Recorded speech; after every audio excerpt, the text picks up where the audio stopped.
Ankleshwar GIDC વિસ્તારમાં online mobile વેચાણના બહાને ₹53,000ની છેતરપિંડી કરનારા આરોપી અમિત ઓલપાડવાળાને પોલીસે સુરત ખાતેથી ઝડપી પાડ્યો છે. પોલીસે તેની સામે કાયદેસરની કાર્યવાહી હાથ ધરી છે. તાજેતરમાં સુરતના મોટા વરાછા વિસ્તારમાં રહેતા અભિ મુકેશભાઈ ફુરજીભાઈ ખેનીએ પોતાનો મોબાઈલ વેચવા માટે એક ઓનલાઈન એપ પર જાહેરાત મૂકી હતી. આ જાહેરાત બાદ એક અજાણ્યા શખ્સે વોટ્સએપ નંબર પરથી તેમનો સંપર્ક કર્યો હતો. આરોપીઓએ પોતાનું નામ અમિતભાઈ જણાવ્યું હતું અને પોતે અંકલેશ્વરમાં રહેતો હોવાનું કહી અભિ ખેનીનો વિશ્વાસ જીત્યો હતો. તેણે ફરિયાદીને કાપોદ્રા પાટિયા નજીક આવેલા એપલ પ્લાઝાના ક્રોમા શોરૂમ ખાતે બોલાવ્યા હતા. ત્યાં પહોંચી આરોપીએ પોતે શોરૂમનો કર્મચારી હોવાનું જણાવી અભિ ખેનીને એપલ કંપનીનો આઈફોન મોબાઈલ આપવાની અને તેમને આઈફોનનું ઊંચું મોડેલ ખરીદવાની વાત કરી સોદો નક્કી કર્યો હતો.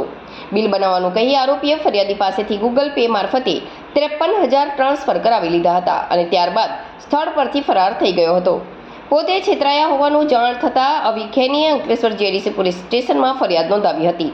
પોલીસે ગુનો નોંધી તપાસ હાથ ધરી હતી અને છેતરપિંડી કરનાર આરોપી અમિત ઓલપાડવાળાને સુરત ખાતેથી ઝડપી પાડી વધુ કાર્યવાહી હાથ ધરી છે.